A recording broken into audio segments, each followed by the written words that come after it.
I'm going to talk about the fourth phase of water, and I'm going to show a surprising role of light. Take 2 beakers of water, and you put high voltage between the two of them. And when you impose the high voltage, what happens is you get a bridge between these two. And if you move this beaker in this direction, away from this beaker, the bridge persists. And so you'd see a so-called water bridge between the two of these, and the bridge would extend out to a few centimeters, and it persists indefinitely. And so, you need to explain that, and how do you explain it? Okay, we tried to do an experiment. This is a chamber, um, and, and we in the chamber we put a gel, um, and we also here next to the gel we put water and particles, and the particles are little spheres called microspheres. And when we got it to the microscope, this is actually one of the first observations, we did notice that there was a region here that was devoid, completely devoid of these microspheres. It's not just this region, but the region grows all the way out here to 50 or 60 micrometers. And we've seen in some experiments up to a millimeter.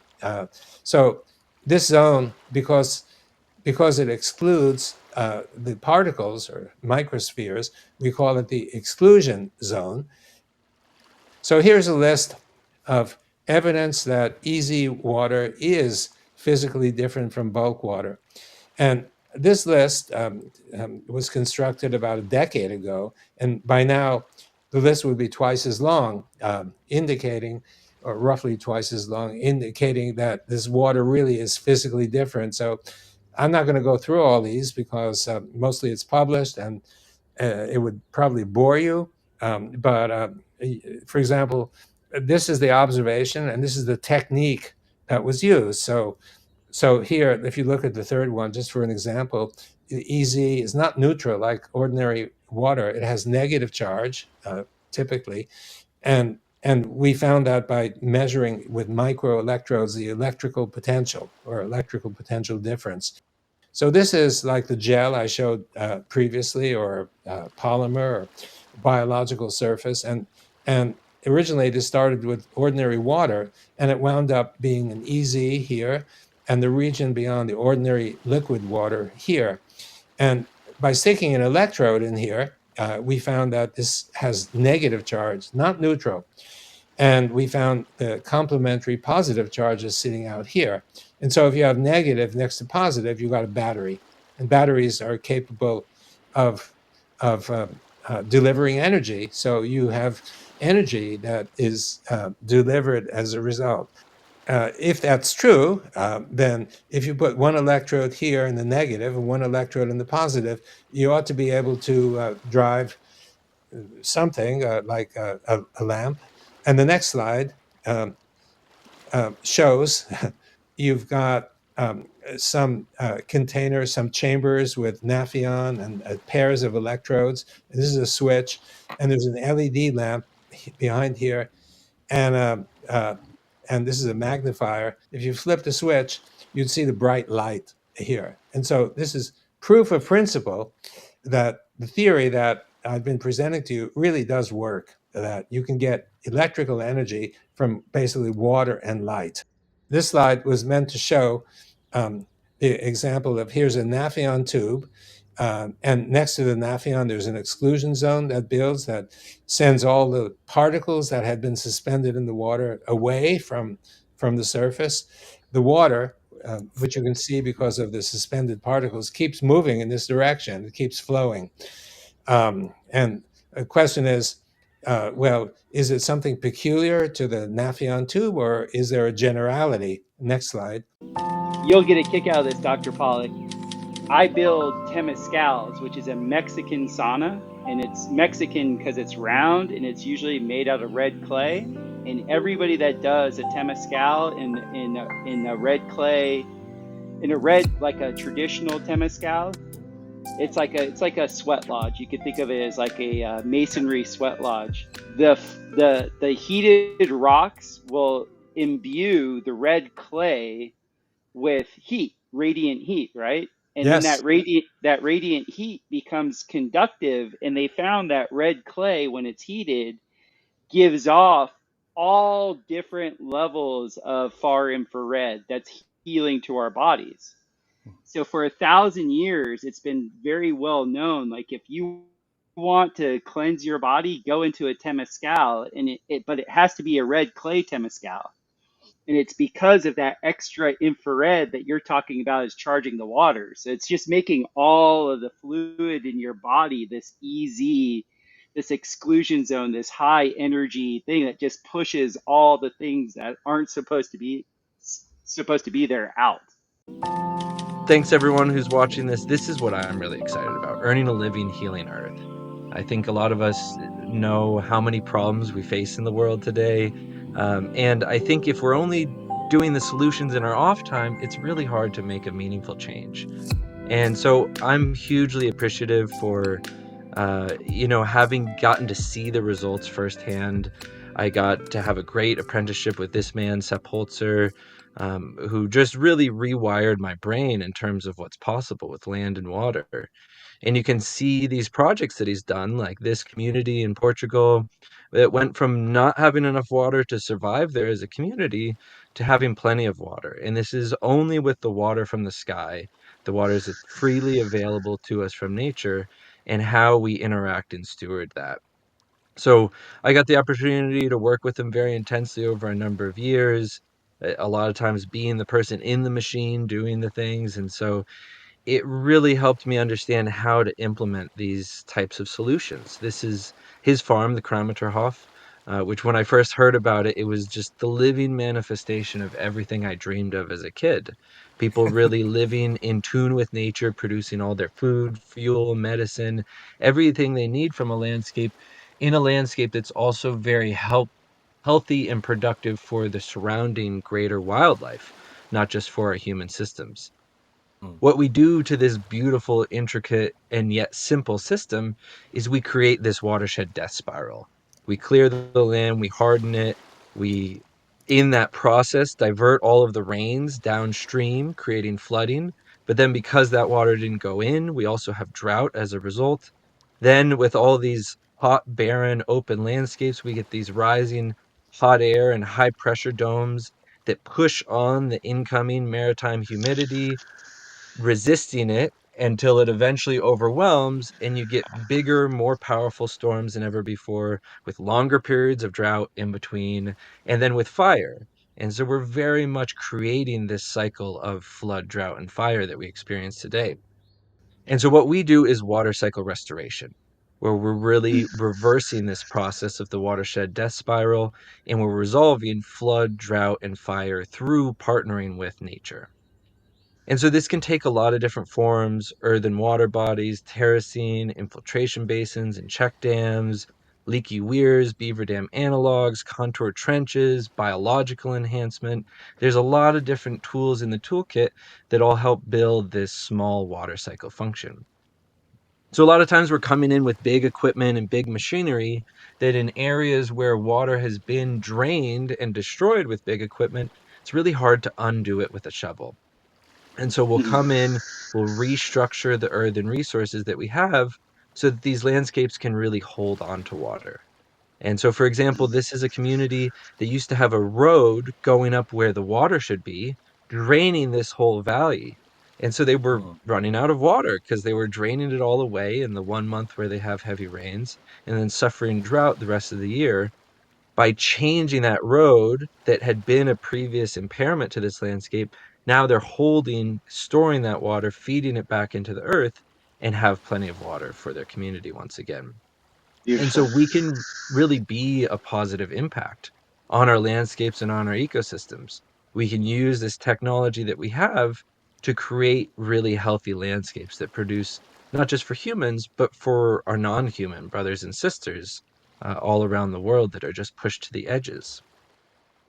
And so there's this real feedback loop of success that happens when you work with water. And I think this is nowhere better illustrated than another one of my mentors, Rajendra Singh in India, where they started 35 years ago, very small, doing the work by hand, of helping communities revive the traditional water management practices in the desert of Rajasthan to hold that water. And so I'll show you just one community. This was a community that was out of options, all the young people leaving, really no viable future. And then this is the feature that they created there. So they went from Wow. 9 hectares of agriculture to 650 hectares of agriculture. They paid for the cost of this feature 4 times over the first year in their increase in agricultural productivity. Wow. Wow. So you can see they pay for themselves quickly, and then this feature will continue to produce for this community for generations as long as they maintain it. And so this means instead of getting one crop a year in the monsoon, they're getting two, three, sometimes even four crops a year because they're holding on to that water. And Mhm. what's really important is they're building these features in areas where they actively recharge the ground. They're looking for the vertical fracturing within the ground so that they can get that water away from the sun into the ground to recharge the shallow aquifers in this region. And so it's producing viable economy for the people living there, but it's producing incredible impacts for the watershed. They've now revived 9 rivers in this area, and 250,000 wells that were dry now have water once again. So I really fear that the modern environmental movement has hitched their cart to the wrong horse. Everything is so carbon centric. We just have carbon tunnel vision. And this is something where if we implement all the solutions right away, we won't even know if it's working for 20 or 50 years. People who do those changes never really reap the rewards. It's future generations. Whereas when you work with water, you see the results in the first rain. You see the results in the first dry season after that rainy season. And so it really enables people to get excited about it, to see how beneficial it is, and to create movements around it. And I'll say also, a lot of times people take this the wrong way to say that carbon's not important, but I use this rather to highlight how important water is. When we look at the heat dynamics on Earth, 2/3 or more are regulated by water, whereas less than 1/3 is regulated by carbon. Now you'd think, how can that be? I'm hearing about carbon all the time. Well, for one, water is much more present in the atmosphere, 2 to 50,000 parts per million versus 420, as 5 times the specific heat, meaning the amount of energy required to change its temperature. And then in addition to that, it exists in these multiple phases with this huge energy transfer in between each of those phases. So it's very challenging to model, it's very challenging to understand, but it's very important nonetheless. And so we see that when we work with water, we have this incredible speed of impact and rate of return that really helps us.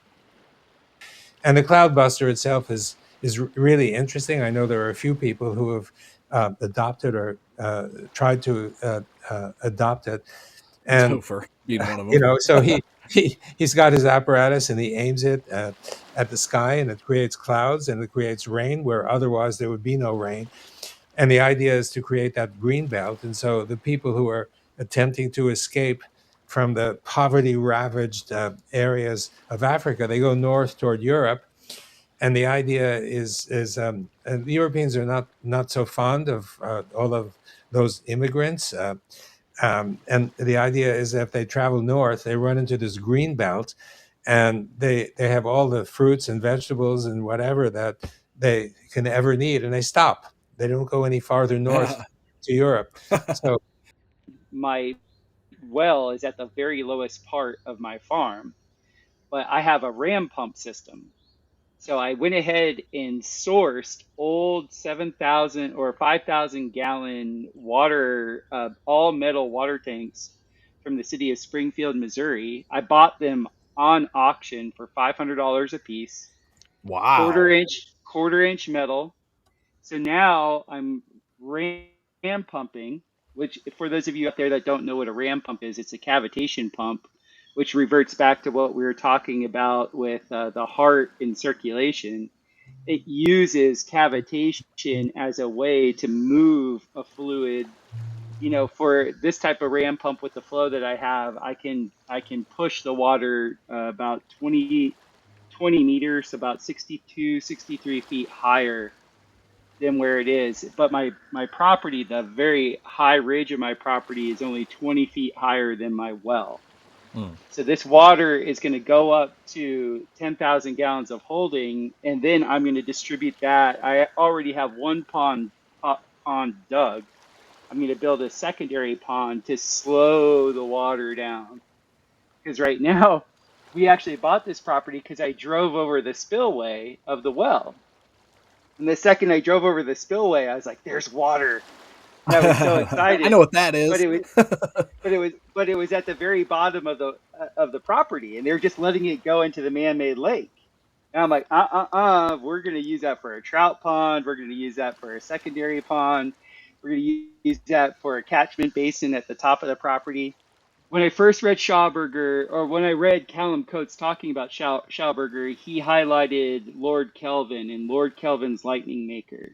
And essentially, what that machine did was it essentially took water from one basin and it separated it into two streams that would drop, and they would drop through two rings that were conductive, but those two conductive rings then were attached to an insulated container at the bottom where the charge would then you would end up getting a similar charge trying to make its way into itself.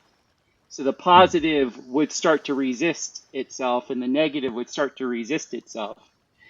And what would occur then is you'd start to build a field of electricity from that. And what he would do is he would have two other nodes where that charge, as it would build, it would discharge, and he called it his Lord Kelvin lightning maker.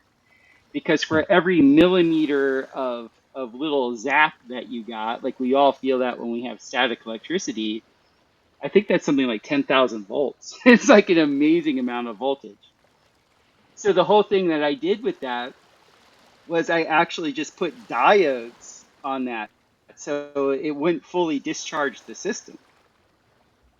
Like you can build that machine, and there are people, and I am not an electrician. I'm just an experimenter. I'm just a dude that sees something and gets excited, and then I'm handsy. I'm sure an electrician could figure it out, or an electrical engineer could figure it out, where the discharge nodes, they would have a series of diodes so that there wouldn't be a full discharge. So your cycle of, voltage collapse, maybe you could get it to 50 hertz, 50 cycles per second.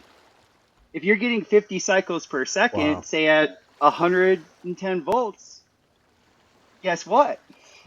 Now your water, just falling water using the charge differential in the water, as Dr. Pollock showed, the water is the battery.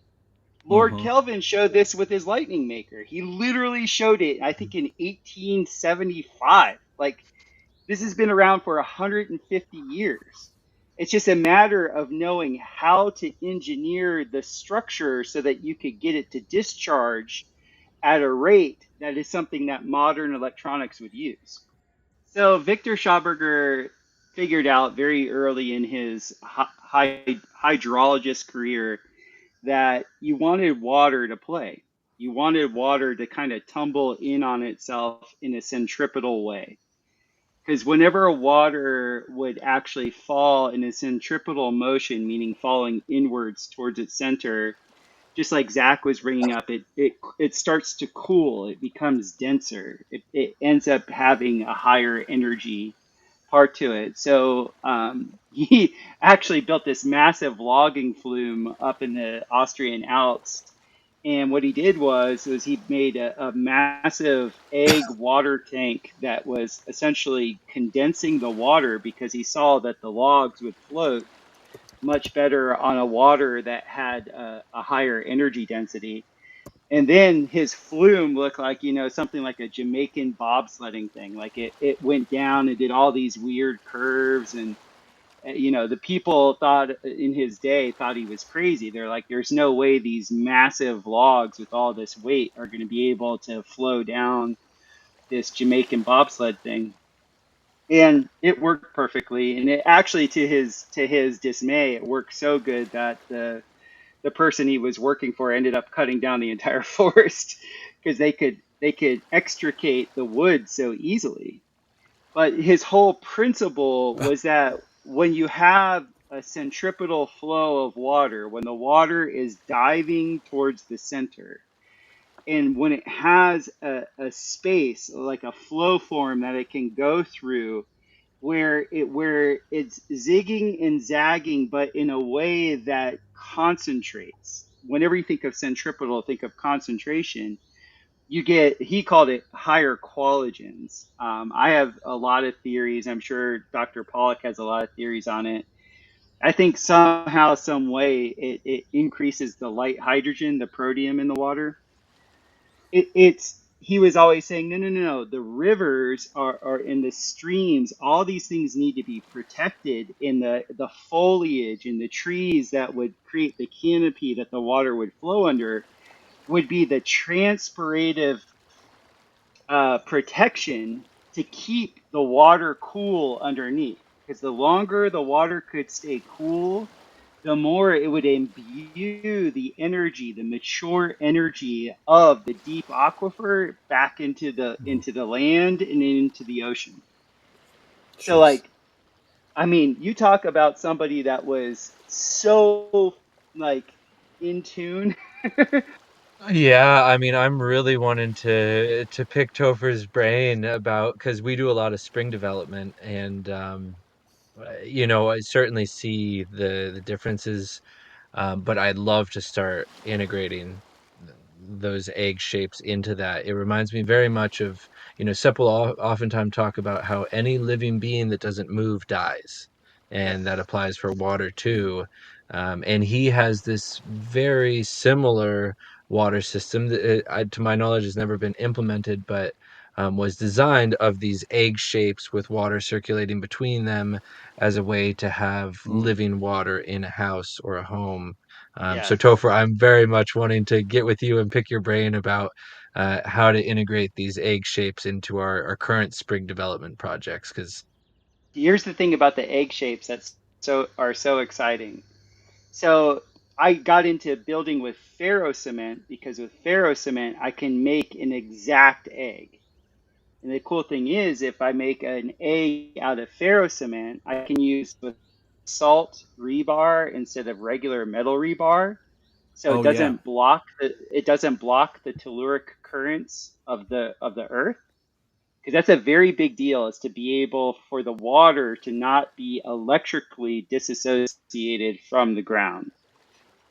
You want the telluric energy, which is essentially, if you have electricity going in this vector, magnetism goes in this direction. So Mhm. whatever the current of electricity in the ground is, the magnetic vector of that is known as a telluric current. And a telluric current is what Schauberger and a bunch of his cohorts were talking is about, what actually gives the ground vitality. That's where the vitality comes from. And it's actually distributed through the mineral content that's in the subsoil, the mycelium in the carbon contact in the topsoil, and the water, in the way the water is flowing through the land. And Mm. so when you can build an egg, I should say it this way: I can now build an egg out of magnesium ferrocement. And when you look at, and by ferro, I mean, I know I just said I'd use basalt, but just think of ferro as the armature. That's what what the cement is actually connecting to. The chemical composition of that now is very similar to a regular egg. It's mostly calcium, magnesium. It's like literally like we could do, like he was building these things out of wood. Like we can literally make a ferro cement egg tank. Have you ever dug a square pond? That would be stupid. I drew one once, just the drawing, and Sepp pretty much slapped me across the face. So if you have a flat piece of a wall, right? It's a planar surface. If I put a 6-degree curve in it, now it's 6 times as strong as just a planar wall. If I put a double curve on it, like a convex, now it's 13 times as strong given the same amount of material. Wow. So that's why nature builds with curves, because it's Dr. Pollack said it earlier, it's simpler. When you have a curve, you can use less material to produce more things that are more stable. And maybe we'll close this off with just the idea of, what do y'all recommend for drinking water that takes advantage of some of this, fourth phase water that we're talking about?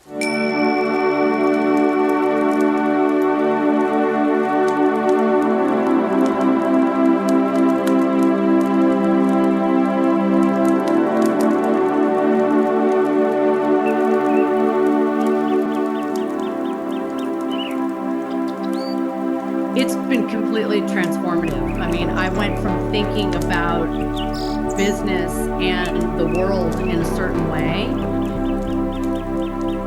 and kind of overnight, it's just the permaculture goggles get on you, and for some reason, it very quickly came to me how I could make a difference